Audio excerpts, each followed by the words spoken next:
Good morning, everybody. I'm Sarah Matthews. I'm a member of the National Capital Area region of the League of Women Voters, and I'm also a member of the Frederick County League of Women Voters. And I'm so thrilled that you all are here on this beautiful day when all of us would be so glad to be outside. So we're going to start on time and end on time. There's many people that I want to thank, but with this creaky voice, I'm just going to say thank you to the many people who helped put this together. We're going to have our speakers go alphabetically. So our first speaker is Kenneth Aguirre, who is chair of the Northern Virginia Transportation Commission, and he's the alternate for the WMATA Board of Directors and the Virginia Regional VRE Board of Directors. Kenneth, you're going to talk for about 15 or 20 minutes. And if people have questions, please put them on the chat. We'll answer a couple of them then, and then the rest of them will have a roundtable at the end going for about 20 minutes. Kenneth, please start. Good morning, everyone. My name is Kenneth Aguirre. Oh, Kenneth, I'm sorry. No problem. And I'm going to say as well that for whatever reason, if I slur my words, are incoherent, or start to slump for whatever reason, it's also because I have COVID for the second time and still getting over it. But well enough to be here with all of you this morning. So thank you to the League of Women Voters for putting this together. I was going to give everybody a little bit of background about myself, and then I think I'm in charge of talking about buses, so going to talk about buses as well. But as was mentioned, I'm the chair of the Northern Virginia Transportation Commission, which serves as a regional forum for discussion and analysis of transit issues that are critically important to our economy and quality of life. And yes, I did just read that directly from our webpage because it is much more eloquent than I would have put given my current state. But the other reason too was to help do some oversight for WMATA. We have multiple jurisdictions that help pay into WMATA, so that's one of the other reasons that MVTC was put together. But it's a great group of folks from across our region, and we are always discussing different transportation issues affecting Northern Virginia and the region as well. I also sit on the Transportation Planning Board, which is our metropolitan planning organization. And as a part of that, I chair the Access for All subcommittee, which is a committee that focuses on equity and making sure that riders that are disabled, seniors, minorities, low income have an equitable ability to partake in our public transit. And the last one, of course, that was mentioned as well, I am an alternate to the WMATA board.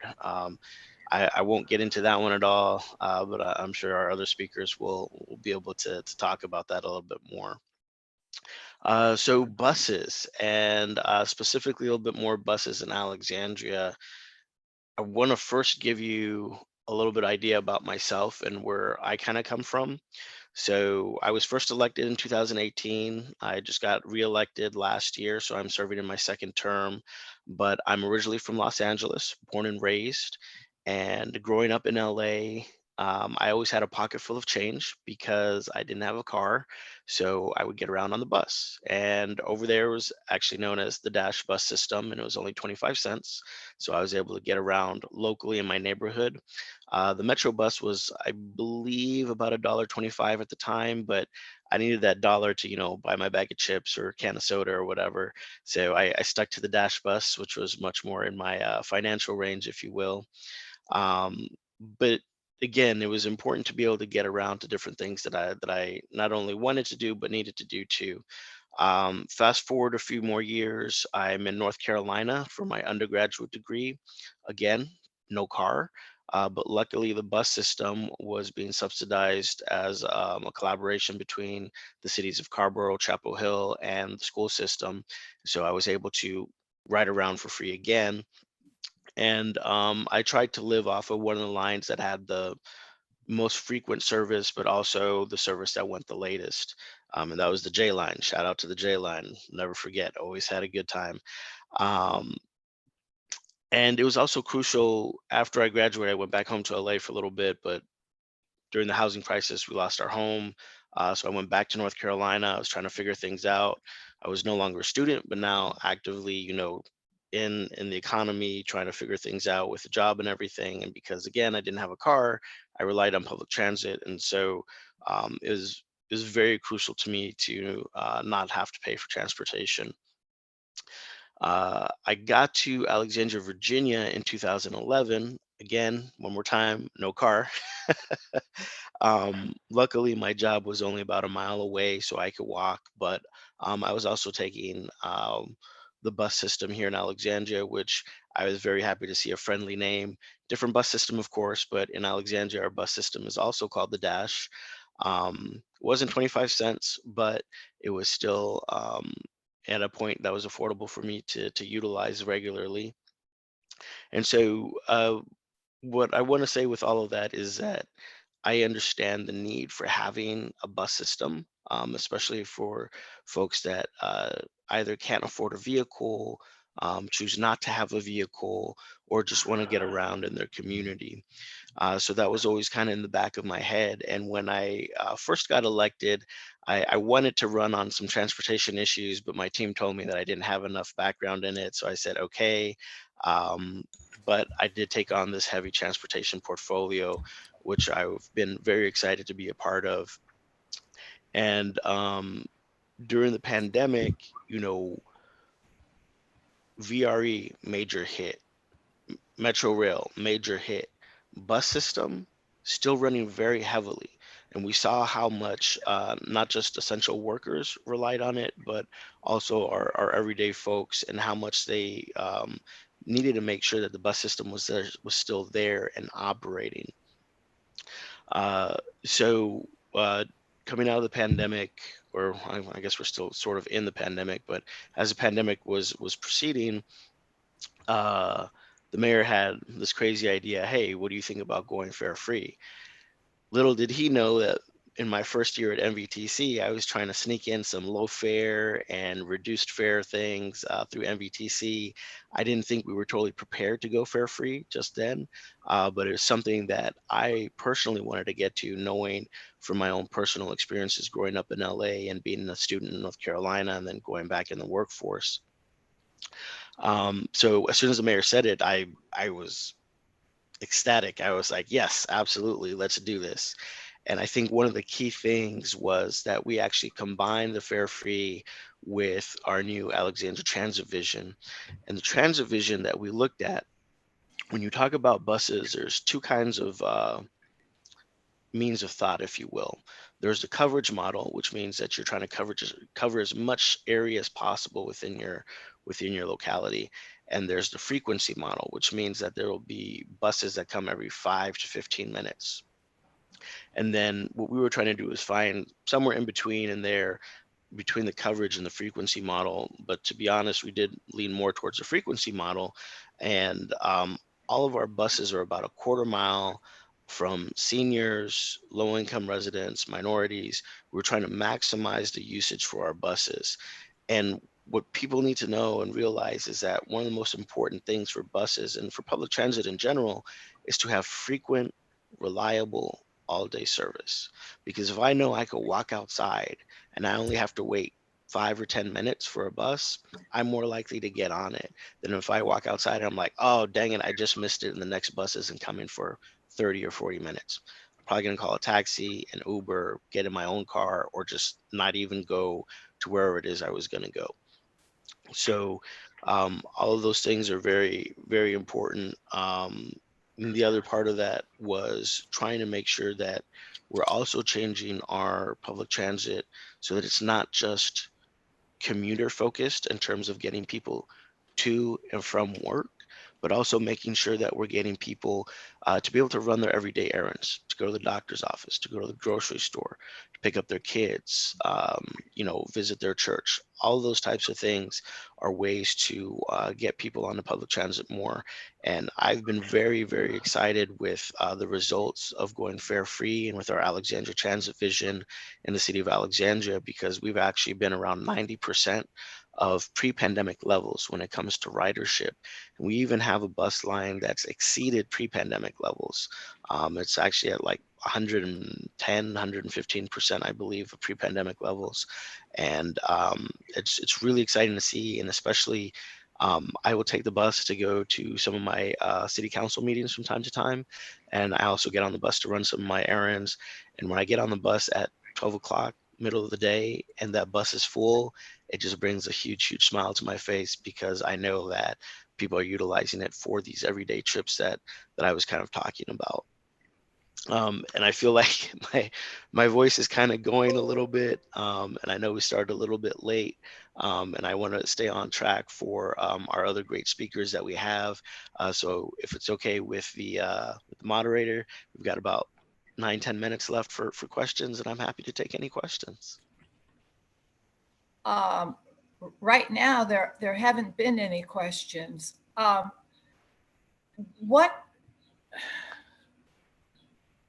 Monica, I'm putting you on the spot. Is there anything that you would like to ask about buses? Sure. One thing I would ask, and thank you for that summary, council member. Why do you think bus transit specifically, has weathered the pandemic compared to rail transit?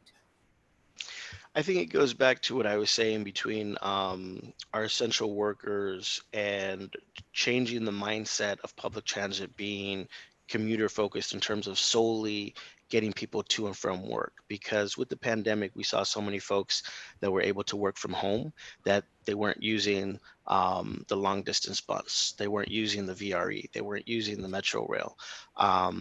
But people were still using the bus to get around locally and even regionally, right? Because we still had our bus system that was running from Virginia to DC and Maryland. So I think that was one of the big things. And one of the other things that we know is that a lot of that is also subsidized federally. So we have higher income users that are on VRE, that are on Metro, whereas with the bus system, we had a lot of lower income residents who it's simply more accessible, you know, one, Yeah. because of the fare, but two, also because it's within their community, it's outside their apartment complex, it's a block away. So all of those things are very important. And again, going back to something that I said that made our bus system very successful, is that when you walk outside your house and you know that you only have to wait 5 or 10 minutes, you're more likely to utilize that. So all of that kind of Yeah.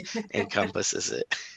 Well, and one last question before we get to the next speaker. You noted frequent, reliable, all day, and I'll add in safe. I do totally Yes. agree that that is the crux of our transit, especially bus and rail. It has to be frequent, reliable, all day. Do you think we can get to an all day with bus service? Uh, So first off, I agree with you totally. I did leave out safe, but safe is 100% one of the highest ranking things that people always mention.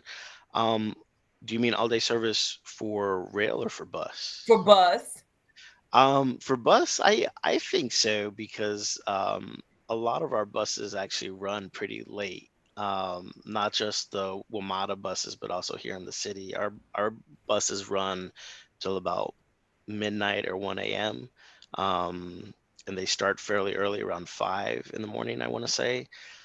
There's still that gap, because don't get me wrong, there's still people that are working or going to work or coming back in that 1 a.m. to 5 a.m. time frame for sure. So getting to 24 hours, we're not quite there yet.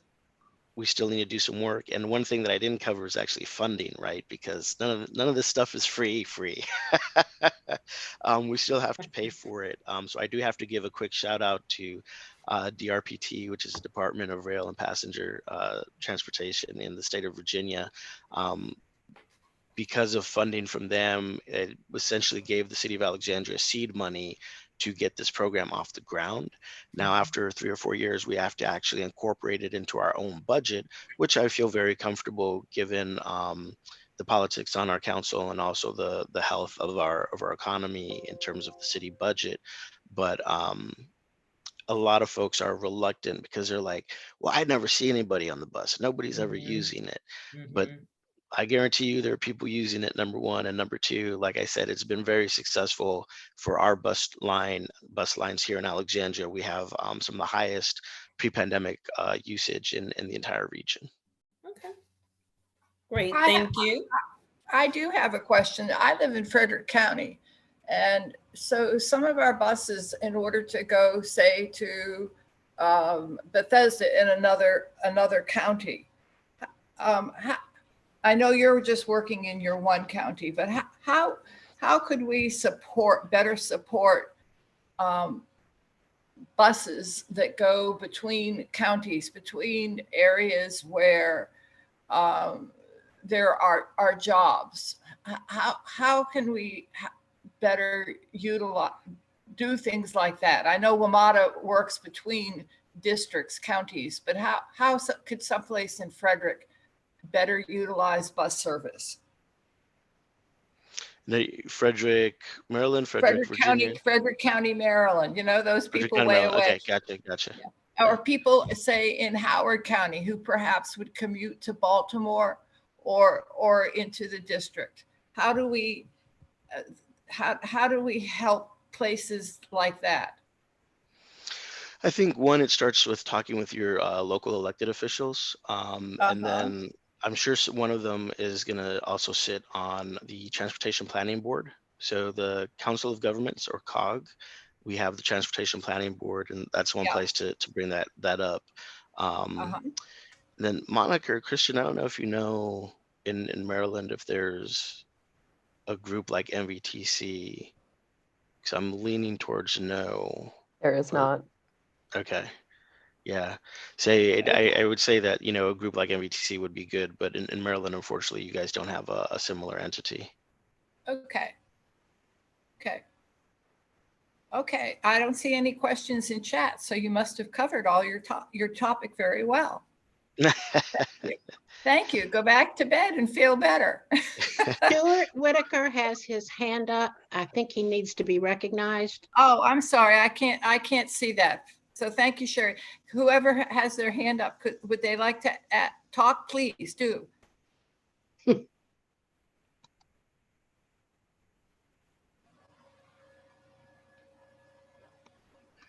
don't know where he went. Oh. Apparently he changed his mind. Okay. Well, thank you, Mr. Sherry. Whitaker, Stuart Whitaker, are you with us? Did you have a question? Okay, carry on. Thank you, Sherry. It takes a village. It really does. It definitely takes a village. Yes, it does. Okay. I just want to say thank you again, and Oh. I'll leave my email in the chat. So if anybody has any questions for Great. follow up, easily Great. available. Thank you all. Thank you, Canuck. Okay, and my screen went away for who is the next speaker. We're so well organized this morning. Sherry, can you tell me? Oh, here we go. Christian Dorsey. Oh, Stuart's unmuted. Stuart, I can't hear you. Can you go ahead? Stuart, I think, is Canuck still here? I'm still here. Okay, Mr. Whitaker, go ahead. I am talking now, he says, but I know. I can't. we can't hear you, Mr. Whitaker. You want Could to you want to type your question in chat? in chat? That would be fine.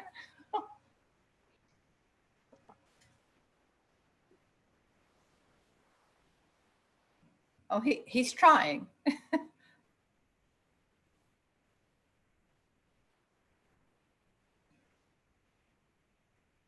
There he is.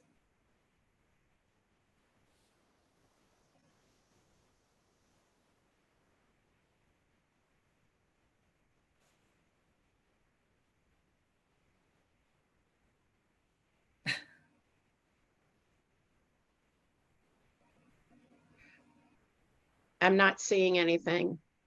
Oh, here he is. There he is. There he is. All right. In chat, he says, I think this approach separates buses from the rest of transportation and that we need an integrated system. I think that might actually be a good segue to Mr. Dorsey.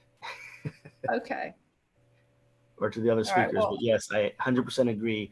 An integrated system, and our buses do that. But I'll let the other two speakers touch on that more. Okay. All right. Well, thank you to you and to Mr. Whitaker, and let's see if our other speakers better address that. Okay, Mr. Dorsey, it's time for you now. Well, thank you very much. I appreciate it, Sarah, and it's great to really be with you all this morning. Thank you for making the time on what is typically a time of rest, leisure, taking care of other things to engage in this topic. It's always a pleasure to join my friend, Mr. Councilmember Aguirre, former colleague on NVTC as well. And I very much look forward to Ms. Lyons' presentation, because the Coalition for Smarter Growth has really been one of the pivotal organizations that have helped produce some of the transformative efforts that I think we've made in the transportation space. So I am Christian Dorsey. I am the vice chair of the Arlington County Board. And for this year, I am serving also as chair of the Metropolitan Washington Council of Governments. You may know it as COG. I have served on the COG since 2016, when I was first elected to public service, and have served continuously since then, and have been a member of the COG Executive Committee for the last 4 years. I also had the pleasure of serving for 4 years as a member of NVTC that Mr.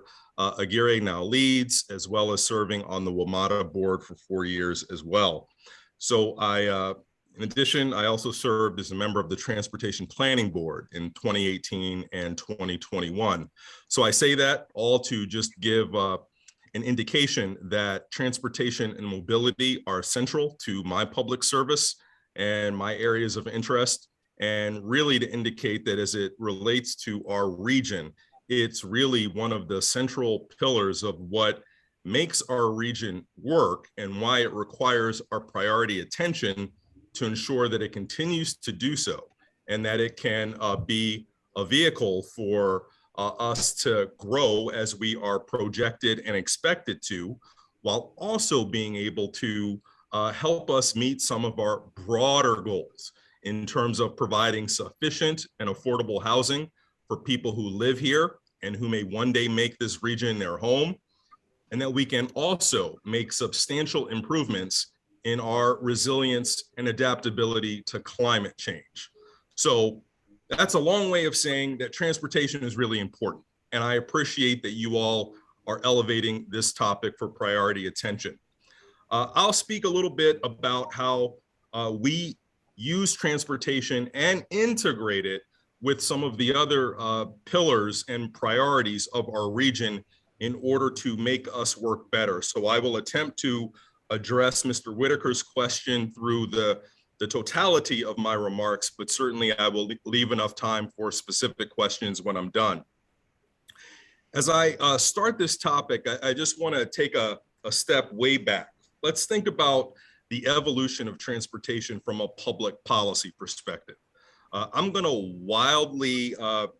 to definitely be somewhat reductionist here in describing the way things were many decades ago, but hopefully it illustrates the point. As we think about the evolution of transportation, at one point, it was simply a matter of how do we develop and implement the infrastructure to take advantage of the new transportation modes that are available to us. So, when we're traveling by horse and carriage, how do we make it so that we can create direct routes for those horses and carriages to travel? And then as we move forward and we think about motorized automobiles, it was how do we pave routes in order to get from point A to point B? There really was a sort of a reactive nature to how we thought about transportation. Let's figure out what infrastructure supports the primary modes that people are using. And during those times of early automobile usage, private vehicle use was relatively advantageous. It provided, of course, great speed advantages over other modes. When we think about affordability, while it wasn't accessible to everyone, it was accessible to a great many. The fuel to power those automobiles heavily subsidized in order to promote their usage. And that was a time when, at least in many parts of our country, there was a lot of space, a lot of room for people to put things, and all you really had to do was develop the infrastructure to connect them. There really wasn't this holistic look at transportation as it related to other policies of development. In our age, we are in a fundamentally different paradigm, particularly as our country becomes more heavily urbanized, and that's certainly true in our region. We thankfully do not have the luxury of just allowing things to happen and then figuring out how the infrastructure is deployed to serve it. We have to be much more thoughtful and much more integrated in thinking about where we have people live, where we have people work, and the transportation modalities that support them going from point A to point B. We also, during our age, have the very real circumstance where private vehicles and their use is both volatile and fraught with lots of complications and fraught with lots of issues that relate to our future survivability.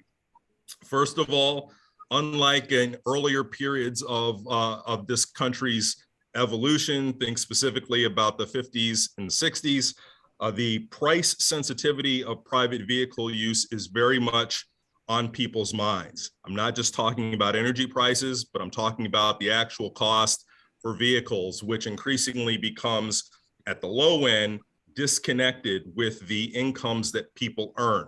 So private vehicle usage is very expensive in relative terms.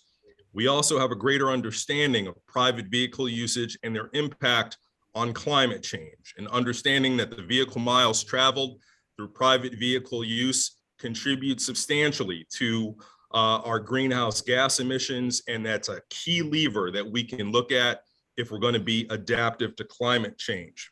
And then we also know that private vehicle use, particularly on the infrastructure that we have, can lead to an erosion of safety.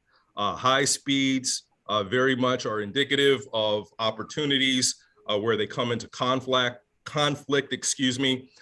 with other vehicles and other modes that people use, can create safety hazards. So with all of that, we have focused in our region on a lot of what I'll call solutions to deal with these inherent issues that we have in transportation. One is to leverage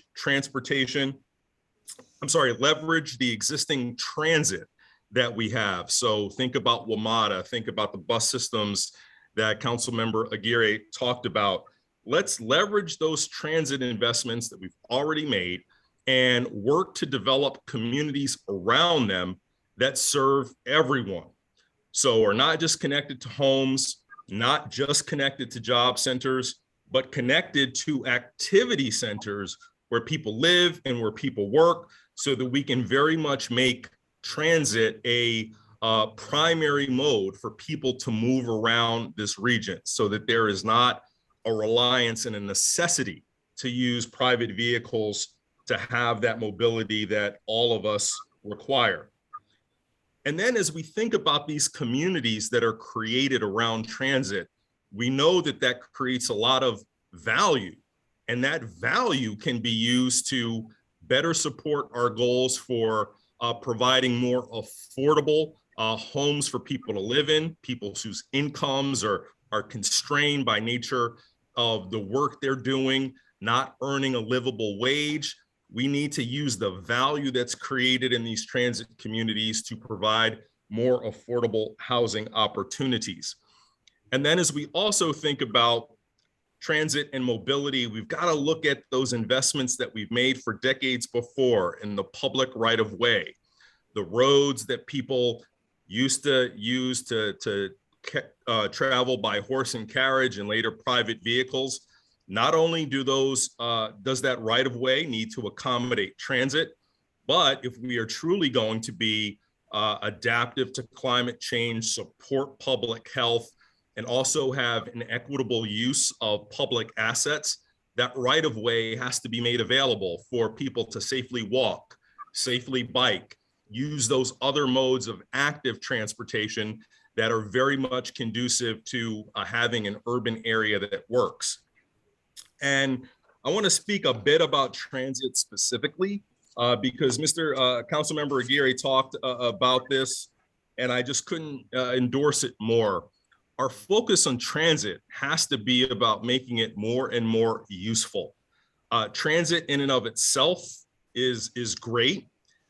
Not so great if we still don't have it as a priority mode of use compared to the personal vehicle, for example. So I believe that there is great work that we can continue to do in ensuring that transit connects people to where it is they live and where it is they work.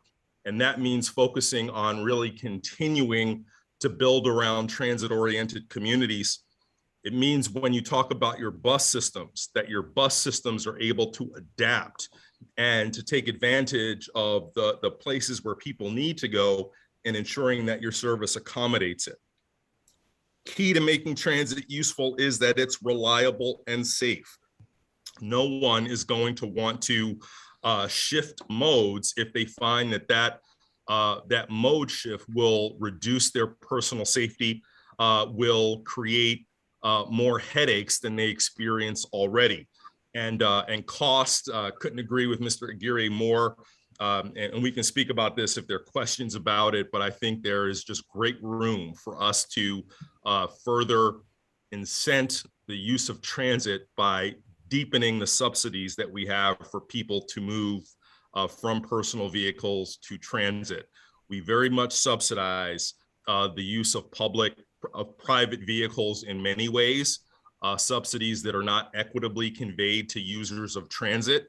And I believe if we are going to be serious about equity, broadly speaking, but also really do something that moves the dial towards adapting to climate change, we have to think about deepening more the public subsidies for transit.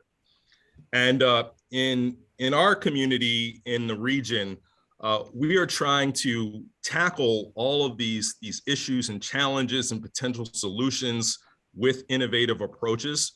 So what you will see are jurisdictions in our area looking at avenues like microtransit. Let's move beyond 40-foot buses and heavy rail and think about how we can use vans, smaller buses to connect people, to provide the routing necessary to take advantage of where people need to go.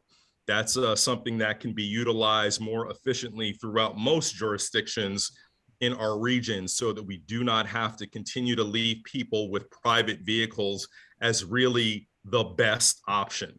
The key here is to have enough multimodal alternatives that people can cognitively say provide better value, better opportunity, better safety than a private vehicle use. I think it also means that we have to look at innovative solutions like our public right-of-way and parking specifically, so that we don't make the cost of driving that personal vehicle artificially inexpensive. So when it comes to parking in times of high congestion and high parking demand, it ought to cost more for people to park in certain places, so that we don't, again, have the balance sheet or the playing field unlevel, so that the private vehicle use becomes advantageous to other means. It also means that on our streets and roads where buses are sharing right of way with cars, that we give those buses the priority to move through signalized intersections at a more efficient rate, so that they're not stuck in the same traffic as other vehicles. You know, one of the things that drives folks crazy, drives me crazy, at least when I'm on a bus where I'm doing the right thing, I'm sharing the ride with 35 other people, and I get no benefit from that moving through traffic. And so I think we can do a better job of utilizing technology to move those vehicles through traffic faster. And the other element that I'll just speak about and then leave time for questions, all of this comes with a new sensitivity that I think policymakers in the region have towards safety. So you will see a lot of our jurisdictions implementing policies such as Vision Zero, where we look to reduce the frequency and severity of traffic incidents with a goal towards zero fatalities through use of our transportation networks and roadways. And with that framework comes a host of policy improvements that are incredibly helpful. One, it's looking at ways that people use active transportation like walking to get to point A and point B, to ensure that those routes are not only connected, that they're efficient, that they're kept in good repair. It also means that we have attention to reducing speeds in areas so that all users can share the right of way equitably. And it's through the integration of all of these approaches that I think we get to what for me is the ultimate overall outcome, that transportation is a key pillar in our communities becoming livable, places where people can safely get around, they have choices in how they get around, and ultimately that those choices are about sustaining our communities well into the future. So with that, I'll stop, have time for questions, and look forward to Ms. Lyons. Well, there aren't any questions, but I have a couple of comments. When I was in Paris in May, people on bicycles had the right of way over cars in downtown Paris. Do we do anything to encourage bike riding in our metropolitan areas? It's a great question. Thank you, Sarah. So, one, in order to get to the place where we see many European communities have not only been for quite a long time, it's going to take a big paradigm shift in the United States. Clearly, we all know the notions of private vehicle use being sort of seen as synonymous with freedom and American autonomy and everything. Leaving that aside, we do, I believe, have to move in that direction, particularly in our dense communities, where we do not only give pedestrians priority, but the communities are built around the whole idea that those active modes are how people should be moving around for a variety of reasons. Now, what we do in order to make that possible, I'm really excited about one thing that I'll just spotlight. A priority of the region has been the build out of what's called the National Capital Trail Network. And it's essentially a bicycle beltway. So we've got our inner and outer loops of the vehicular beltway, but we also have the ability to connect, and a lot of it's already built actually, but we can further connect a bicycle beltway that loops the entire region, going as far as Frederick County. So, not excluding some of the outer jurisdictions, and, have ways for people to bike from community to community, activity center to activity center.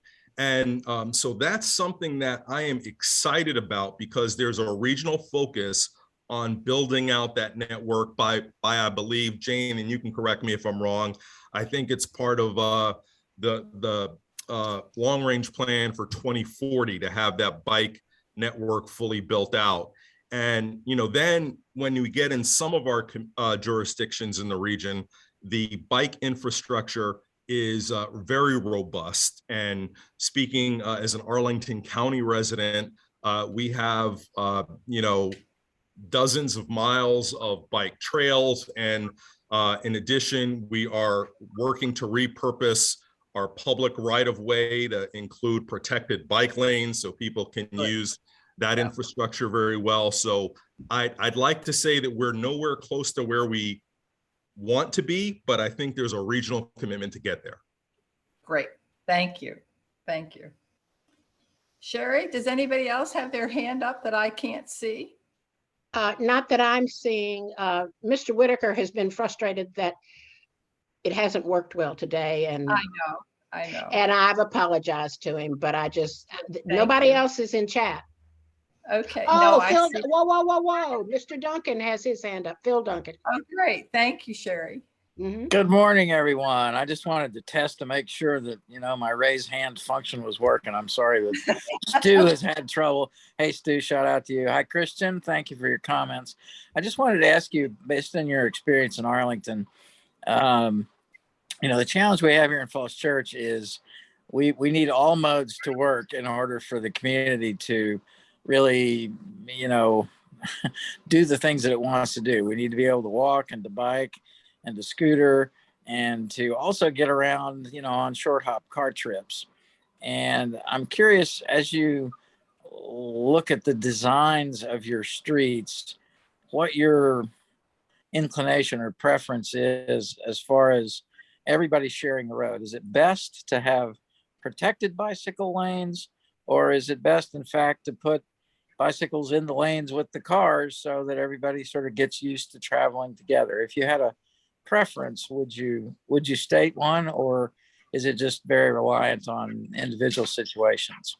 Oh, thank you. Councilmember Phil Duncan from Falls Church, if you don't know him. Good to see you. And you bring up an excellent point. So as I think about it from a policymaker standpoint, the end game is I am not in love with separating right-of-way distinctly for certain users all throughout your public right-of-way, because functionally speaking, I think that runs counter to some of your safety objectives. It creates this false sense of, okay, I don't have to worry about things because this is only going to be used by a walker or a car or a bicycle, which sort of doesn't have people at the level of alert that I would like for them to have as they're using our transportation modes. But I've come to understand that if you're going to actually encourage people to get out and maybe use bicycles, maybe that protected facility is necessary as you're evolving these changes to your public right of way, to give them that confidence and that comfort, to recognize that for many people, the whole idea of being a bicycle commuter is an alien thing. And so in order for them to do it, it's perhaps too intimidating to say right away, you're going to be sharing all of these routes with a car. So I see this as more of an interim condition that ultimately leads us to a place that I've seen in Europe, many parts of the world, where you can have all users using modes pretty safely because they're all conditioned to it. They're all on alert to it. So, I'll fully admit, Phil, when I first got into this planning and many people came advocating protected bike lanes, I said, what are you talking about? You're a bike, you get in the right lane and you ride with everything else. That's the way it should work. But then I had the humility to recognize that that was my experience. I had been comfortable with that from the time that I was a 14-year-old bike rider. If I'm going to take someone who's never had that experience and say, you should bike, maybe I need to do some things on an interim basis to get them comfortable with it. The good thing about a lot of protected bike lane infrastructure, if at some point you have the level of take up and comfort in your community, you can shift that. In some cases it's paint, in some cases it's bollards. It's not something that cannot be retrofitted in the future. Yeah, that's helpful. Thank you. As we look at our situation in Falls Church, particularly on Park Avenue, which is our sort of second street, Broad Street's the main drag, but we're trying to, retrofit Park Avenue to do just what you said, to be a kind of place where people get accustomed to, pedestrians and bicyclists and vehicles and scooters and so forth. It's probably impractical to do it on Broad Street because right. I don't know, there's just so much going on Broad Street, until we get more going on and the traffic slows down naturally because of good congestion, development right. and people living and working. A place like Park Avenue is where we might test out that scenario that you unfolded there. So thank you. Thank you. Okay. I think that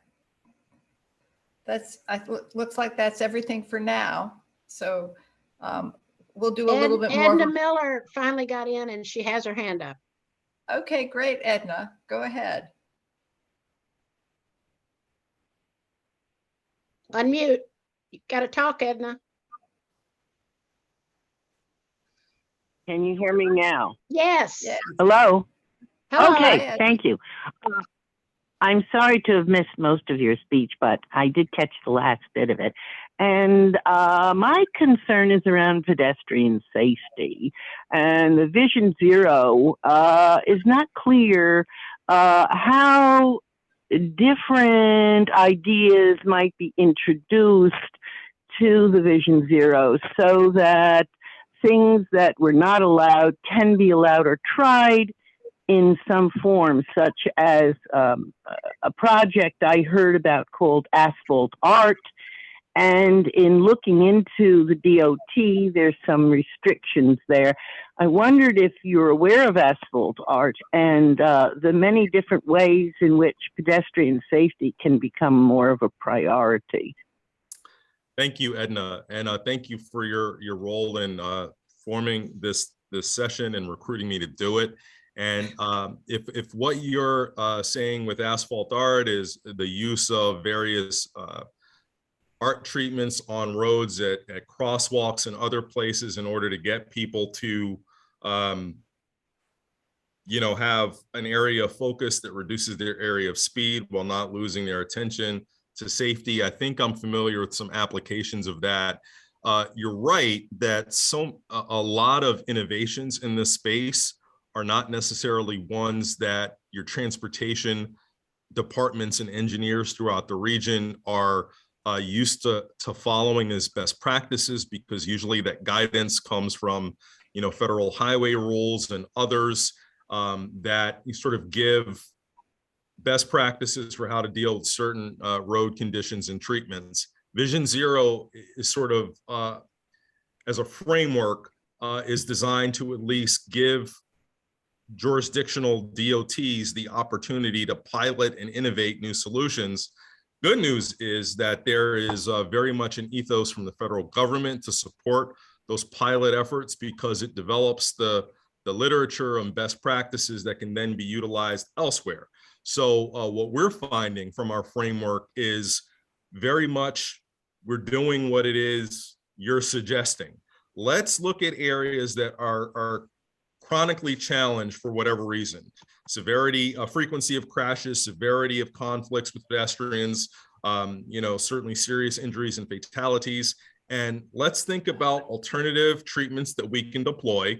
You can often partner with federal agencies to fund pilot initiatives where the study of them is then applied to many jurisdictions.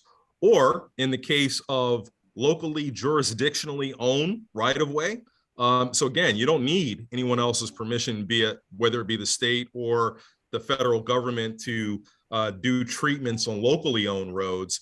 That's where you want to establish your jurisdictions and urge them to deploy some innovative solutions in furtherance of Vision Zero. Thank you very much, because, go ahead. Oh, it's okay, Edna. Someone else wanted to ask a question and they did it through chat. Oh, please go ahead. I appreciate your response. Thank you, Christian. Thank you. And we'll have time for more questions with Christian at the end. Okay. We can move on to work. Can I go ahead and have Marcia Bond's question asked, but since she... Yes. Okay. She's having trouble with her audio, and at this point, I have no idea what to do about that. So her question is, let me get up there. I'm looking chat here. Has there been any transit incentives provided to workers? Yes. So this is not necessarily equitably distributed, but there are, for users of the WMATA system, both rail and bus, there is a program that's available to employers called Smart Benefits. So it can take a couple of different functions. It allows an individual to make pre-tax transportation, to add pre-tax dollars from their employment to a transportation account that can be used to ride on public transportation in our region.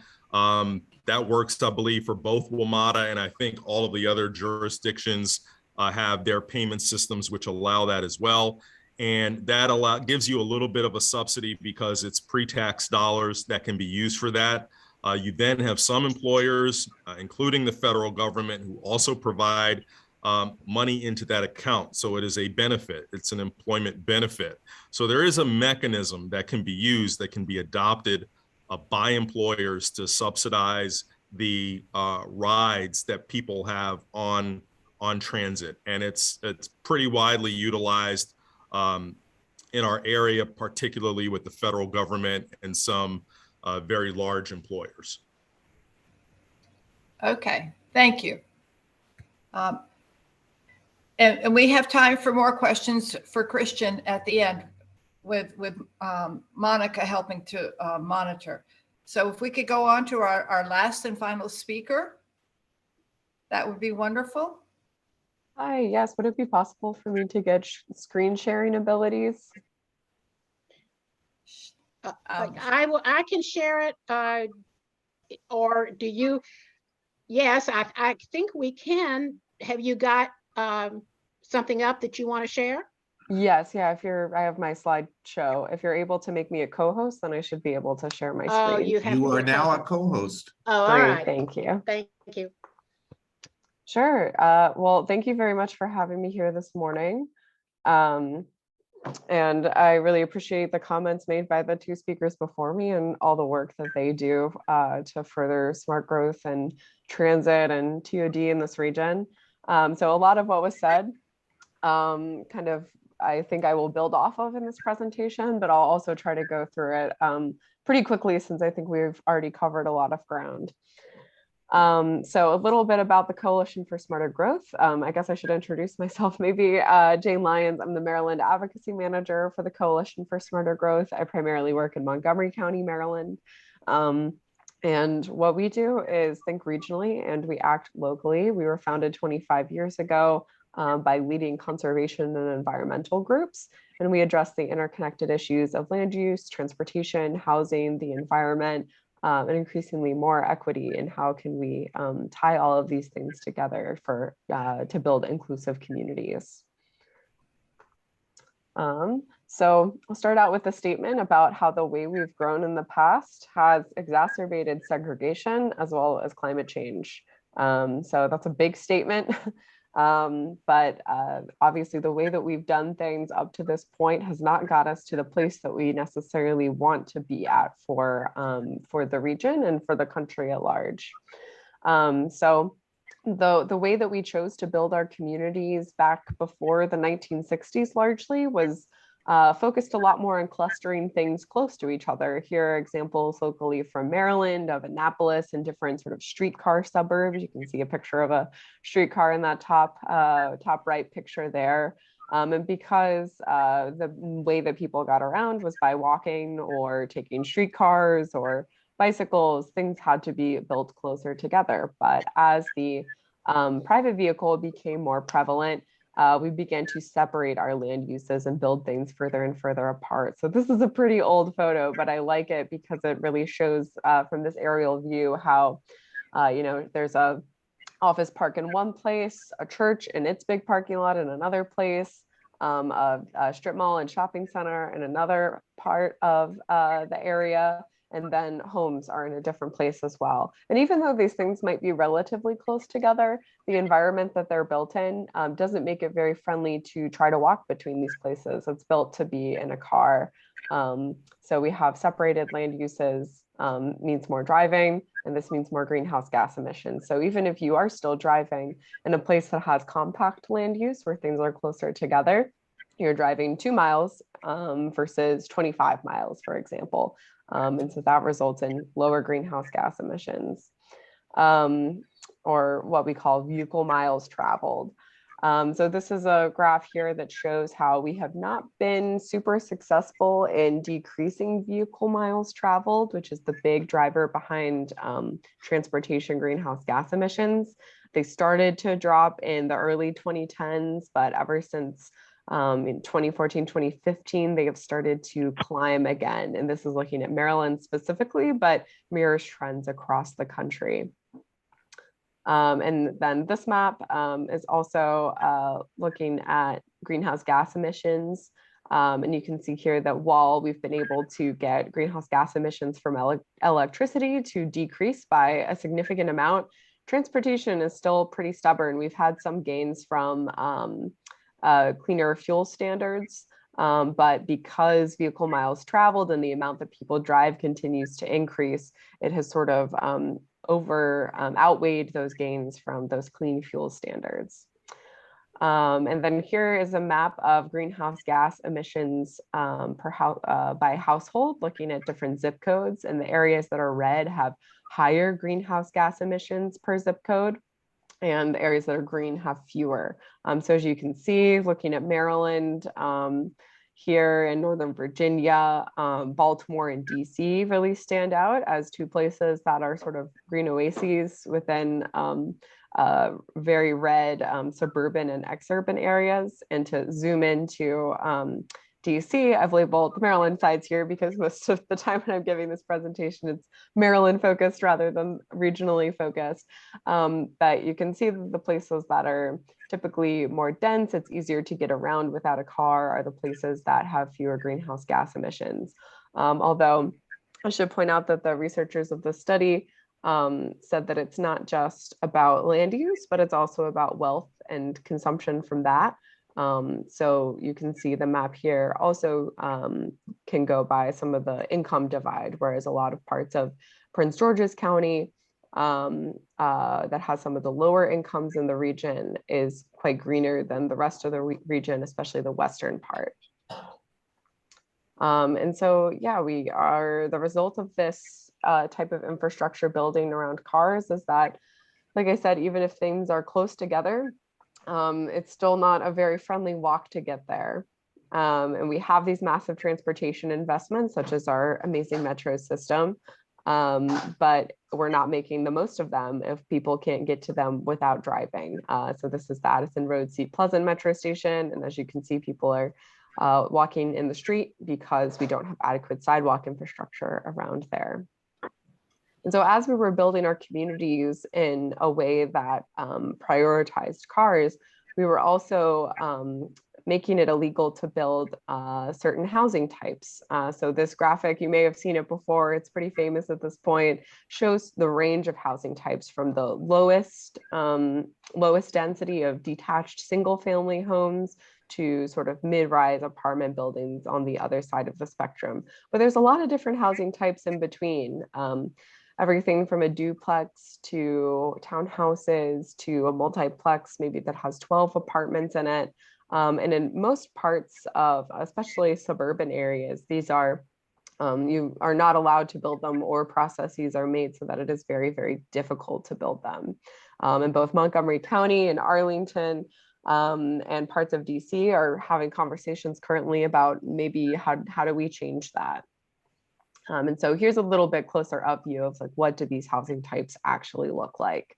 So I'll let you look at that for a moment. A lot of these, like the triplex, the duplexes, you wouldn't really notice that duplex in the middle or the triplex on the top left were anything other than a single family home if you didn't notice the two doors, or sometimes multiple utility boxes. So a lot of times these are able to fit within the existing fabric of a community really easily, while providing more homes at lower price points.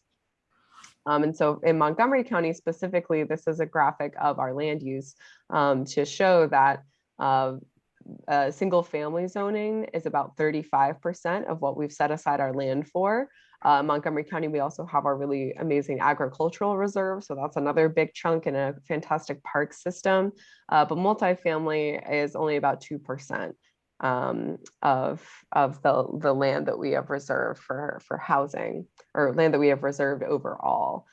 So we've really made it impossible or very, very difficult to build these other housing types that allow people to live closer together and potentially allow more people to live closer to either a metro station or a high frequency bus line or light rail. And this also impacts affordability because when you have a single family home that takes up more land, more space, they're usually larger. And so you have to have a certain income in order to be able to afford that type of home. So this is a graphic, again, focusing on Montgomery County as an example, looking at different types of housing types and their price points. So blue is condo or co-op, so something that's more likely to be multifamily. Detached is those more traditional single family homes. And the green is the attached or townhouse.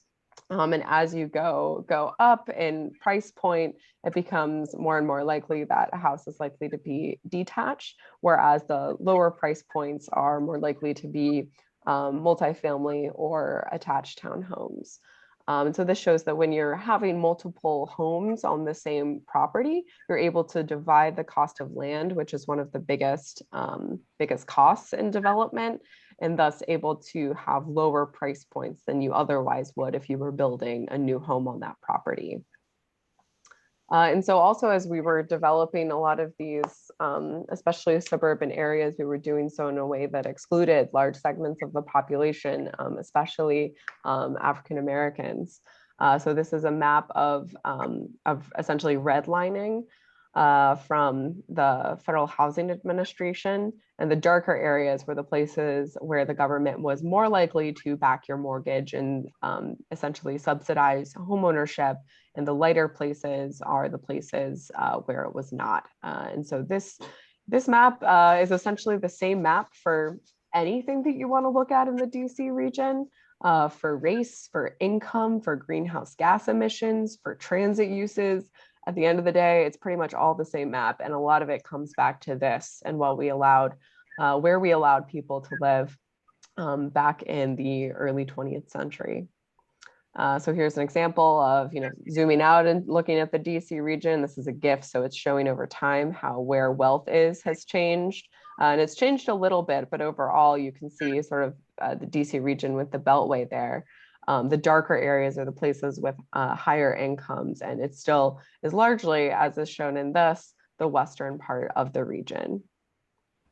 I'm going to skip over this. This is about, just another example of that. But how do we fix it? We can fix it with these 5 steps: better land use, so building our communities in a way that isn't around cars, getting people out of cars, electrification, stop building new highways that incentivize driving, and investing in social infrastructure. So I'll go through these pretty quickly. I'm timing myself, so I have 5 minutes left. So in these next 5 minutes, I'll talk a little bit about these strategies and what are the policies and the steps that we can take, especially locally, in order to undo the legacy of building our communities in a way that exacerbated race and class segregation, as well as exacerbated climate change and our greenhouse gas emissions. So better land use. This is generally what we think about as smart growth, although all of these policies are policies that smart growth supports. So mixing land uses by having it, not putting retail too far away from where you live. So that way you might be able to walk closer to a coffee shop. Building more compactly and efficiently, making it possible to build different housing types. This graphic here shows, if this large new single family home were actually a duplex, it would not be permitted by right almost anywhere in the county. And by doing this, by allowing people to live closer together, we're able to preserve open space and farmland and natural resources, and direct development towards existing communities that uses existing infrastructure. And so this is how we're able to hopefully create communities and neighborhoods where you don't have to rely on a car and you aren't forced to spend $10,000 a year on owning a car. But even if you do still drive, the trips that you're taking are shorter, and maybe you don't have to take them for every single place that you need to go. And so this is an example of what happens right now when a home gets flipped. And this is a tweet from Dan Reed, who's an urbanist who lives in Montgomery County. Lower priced homes, something that was $30,000 before gets torn down and replaced with something that is almost $700,000. And that really impacts the people who are able to live in a community. It means that people are going to have higher incomes in order to be able to afford that. And often it means that you're not going to get a community that is as diverse as you otherwise would. So instead, if we allow more different types of housing, here's an example from Portland, Oregon. Instead of this older home getting torn down and replaced with a bigger, larger single family home, it's replaced with 6 new homes. And so those new homes in the sixplex are very likely less expensive than the new single family home that otherwise would have been built if this sixplex was not allowed. And because I know that in Portland, Oregon, this is likely probably allowed because of its recent legislation, and this is a sixplex instead of a fourplex, and their sixplexes have affordability requirements. So that means that some of these condos are likely affordable to people below market rate as well. Here's just another visualization example. Another visualization example of, this isn't just about turning existing homes into more homes. It's about taking parking lots and turning them into places. Next, getting people out of cars. How do we improve bike and pedestrian infrastructure, improving and expanding bus and rail? And as was mentioned, I think earlier, pricing parking based on demand and including existing vehicle lanes as well. Side note that this is also an equity issue. The people who are getting killed or injured in car crashes and cars crashing with pedestrians or bicyclists are primarily or more likely to be Hispanic or Black or African American. So getting people out of cars, offering more transit options, the Purple Line light rail that's going to be built in suburban Maryland. Montgomery County has its bus rapid transit system that someday maybe we'll be able to see a complete build out of.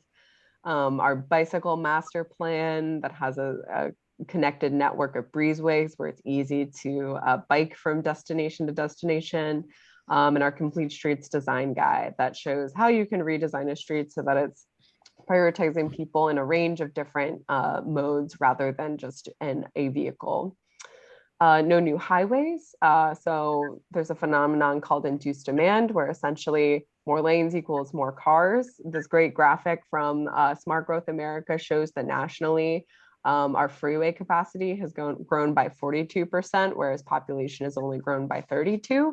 Yet congestion and traffic is up 144%. So the strategies of just building one more lane in order to relieve traffic have not just not worked, but they have actively made things worse.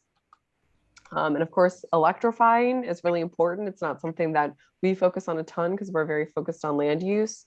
But basically, in order to get to the lower greenhouse gas emissions that we want to see, we need to electrify the fleets everywhere. So that includes private vehicles as well as things like public buses.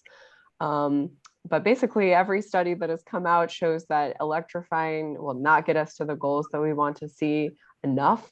It needs to be a combination of electrifying and also mode shift, getting people to bike, to take the bus, to do things other than driving a car for all of their trips. And then finally, investing in social infrastructure and human capital while communities are changing in these ways, especially as you're building new transit infrastructure, because that does likely increase property values. It's really important to make sure that good tenant protections and new affordable housing is in place so that people don't get displaced. Job training, employment programs, rental assistance, making sure that our communities have all of the both physical infrastructure that they need, like water and sewer, but also public resources like libraries and schools, community centers. These are all really important things to make our communities more equitable and provide opportunity for everybody, but also just to make everybody's quality of life better as we try to build these more sustainable and inclusive communities and neighborhoods. So with that, that is the end of my presentation. Happy to take questions. This is amazing. I've done this several times for this group, and this group always has loads and loads of questions, and they're not. It must be that these presentations are so complete. Jane, that was so encompassing. That was wonderful. Thank you. Thank you. Yeah. Oh, whoa, wait a minute. I'm not going anywhere, Sherry, because I'm sure. Well, I was talking to myself, actually.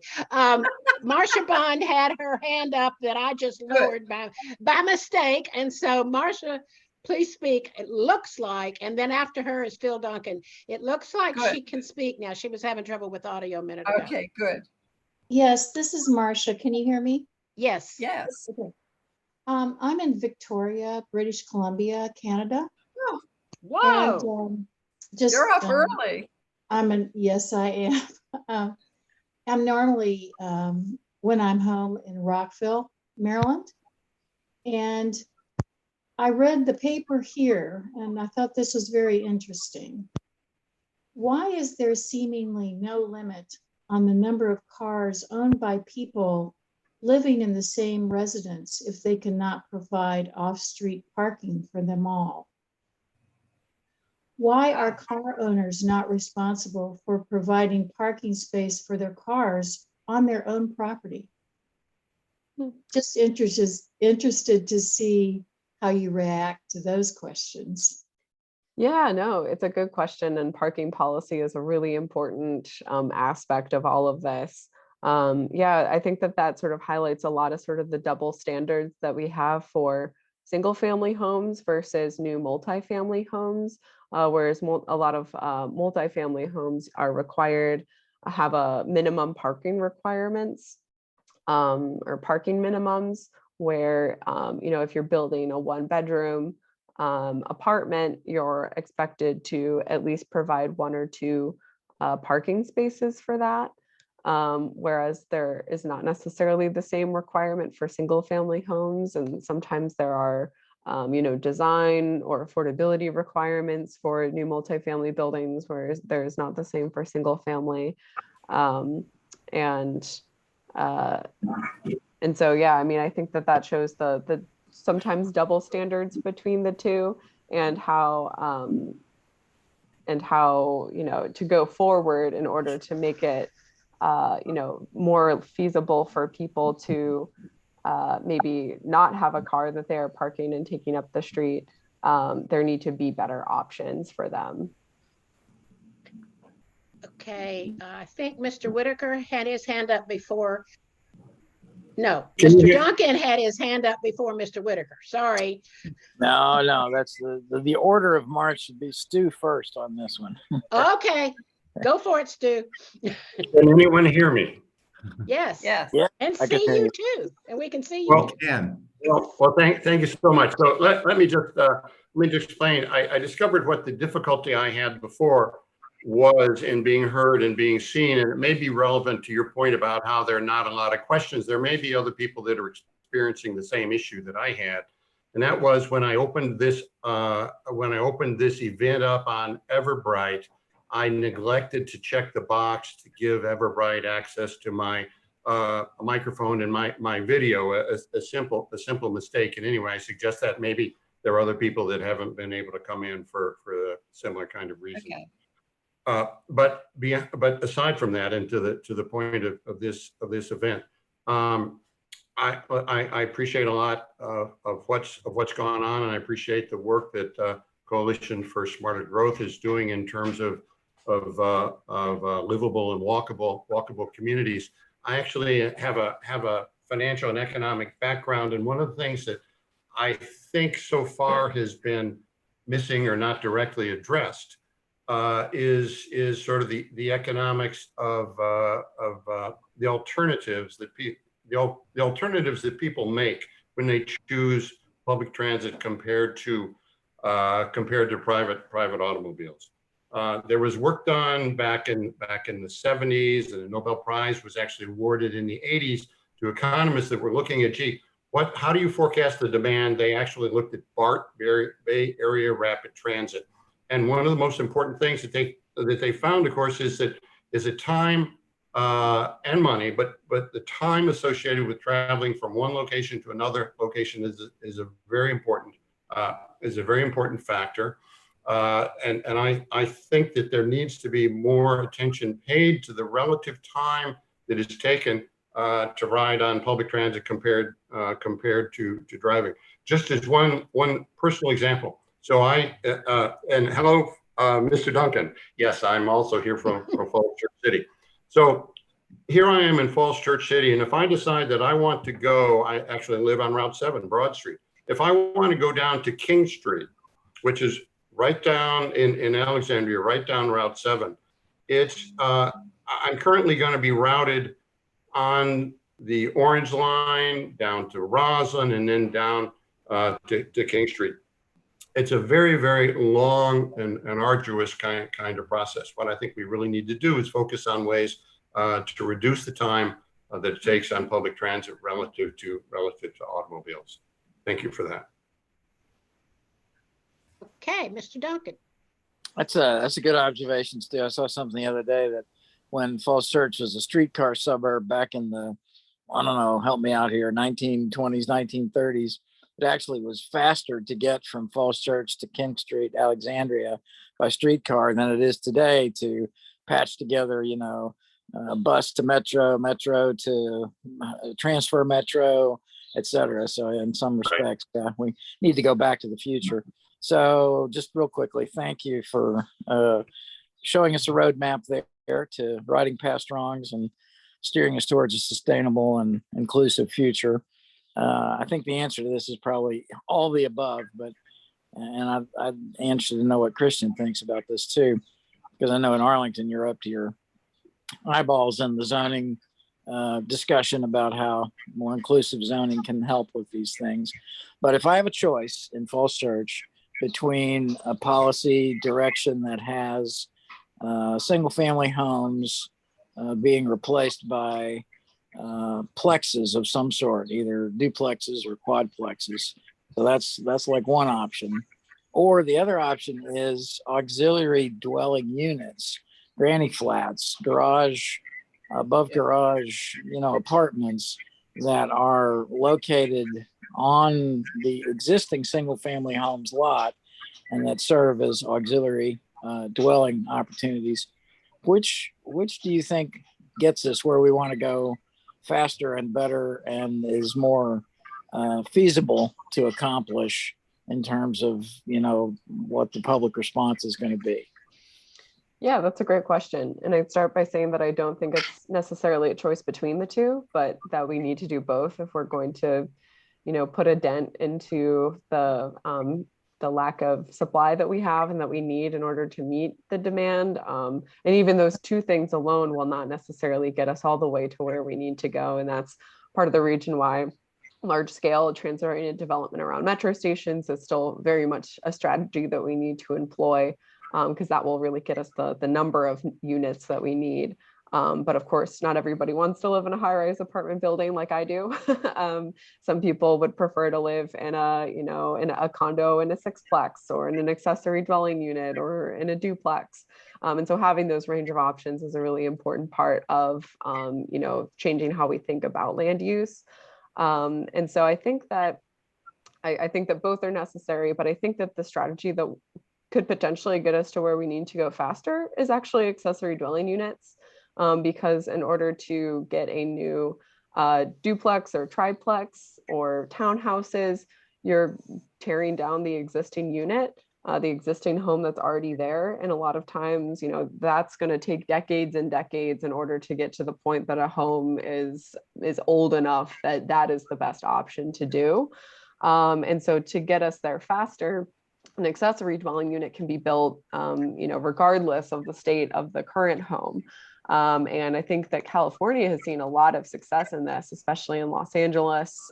They have skyrocketing ADU permits. They've had a lot of state legislation that's encouraged ADUs as an option. And thus they've seen a whole essentially new industry pop up around it, since it wasn't really something that was allowed to be built before.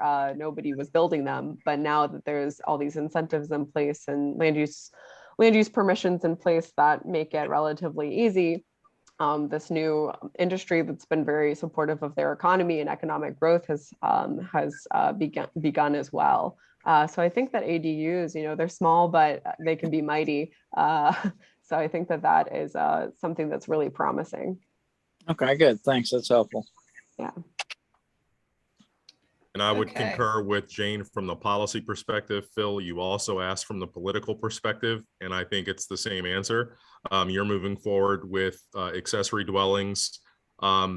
Can take advantage of the fact that Arlington is having the conversation about actual housing types, and it can make it politically more comfortable that you all begin a conversation that's not where Arlington is right now. It's sort of an interim step. So you can take advantage of all the shrapnel that we're receiving and, come across to your community as proposing something much less intensive, even though I agree with Jane that ultimately you're likely to have, if you do accessory dwellings right, you can likely have more units created through that than we will with what we're talking about.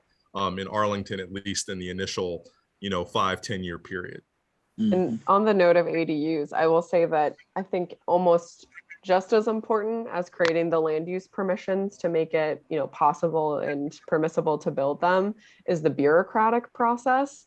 And that's been the big challenge that we've seen in Montgomery County, that now, we've relaxed our restrictions so that they should be easier to build. But being, the person who's leading the development process for ADUs is pretty much always the owner of the principal unit.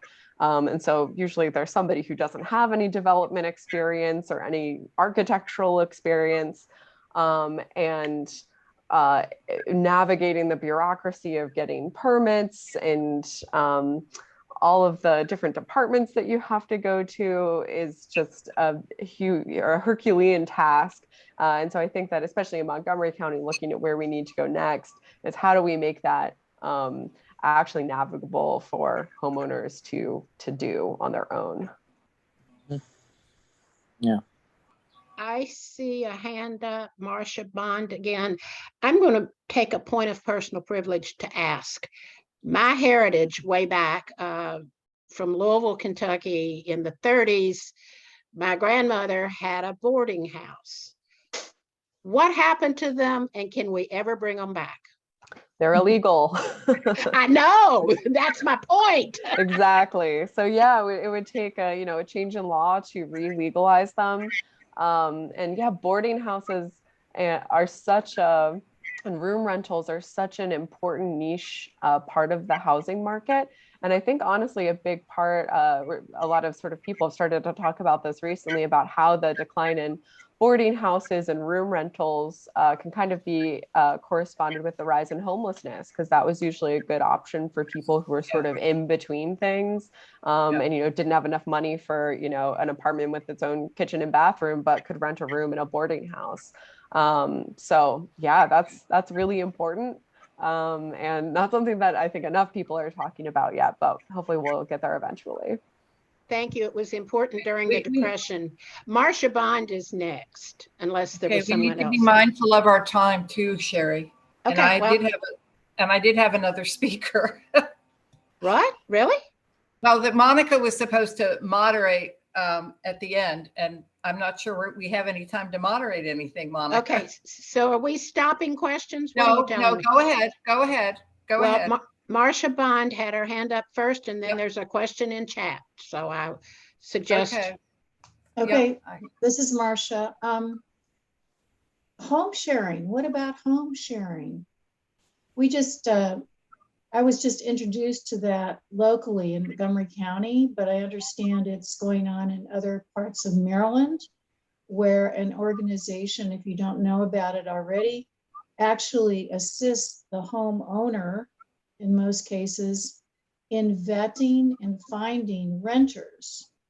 The vetting being the most important piece of that. So that gives the owner some comfort in knowing who he or she would be renting to.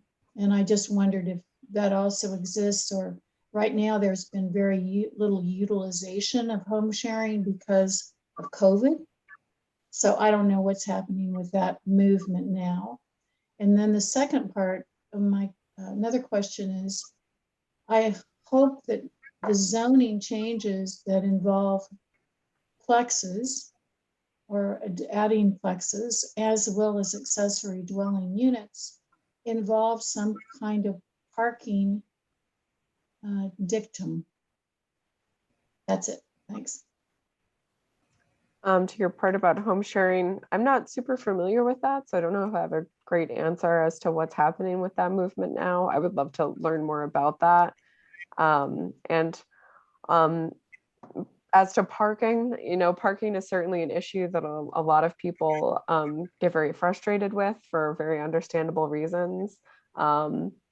With Montgomery County's ADU legislation, there are parking requirements for ADUs, but not within a mile of metro stations, and I believe also MARC stations or commuter rail system.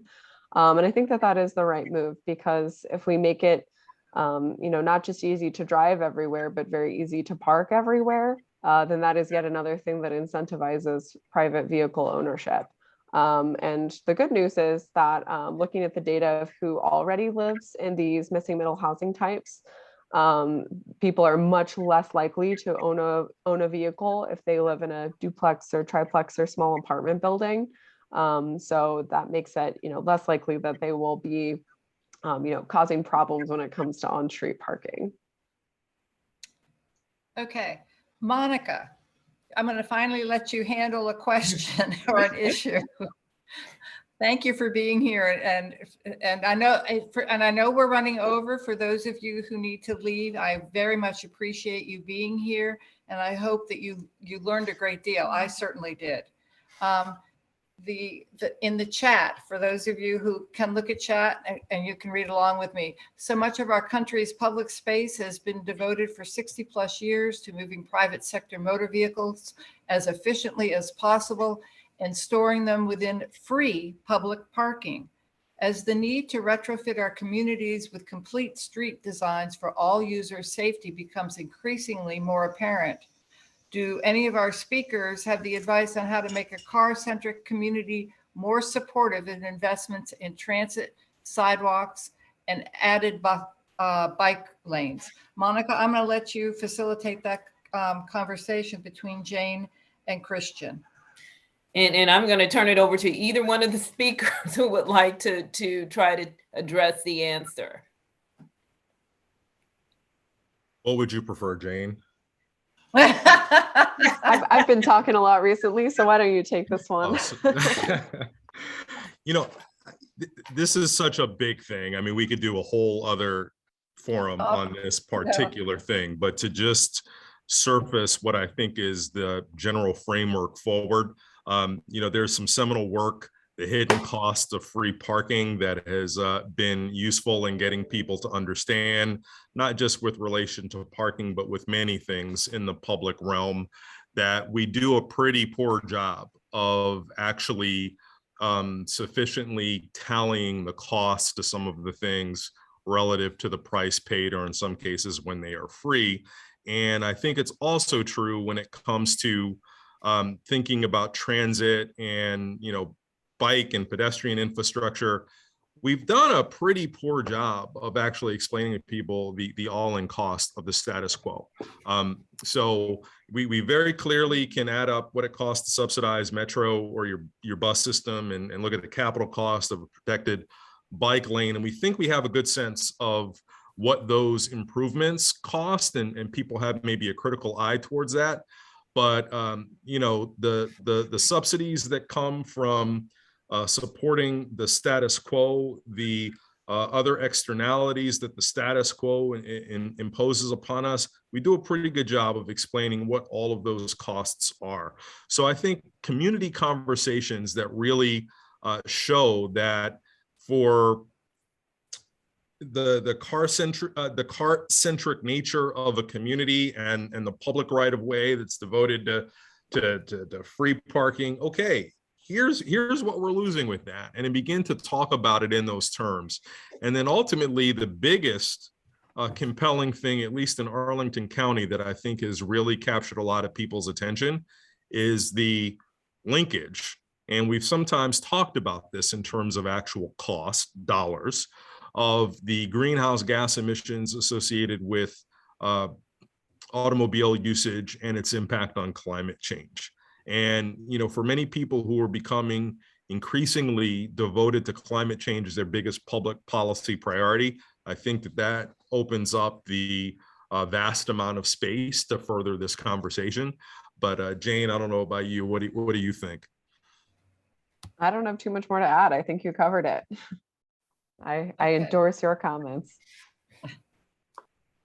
Monica, do you have any one last thing you would I- add to any of this conversation, since we I didn't get do. to What I would note, the themes I heard today, even though we're talking about transportation, the direct linkages between housing affordability, job location, equity and access, and dealing with climate change.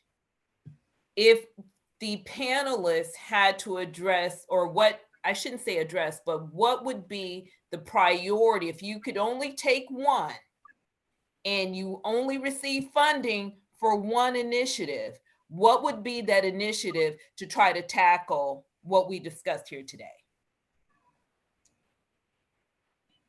That's a great question.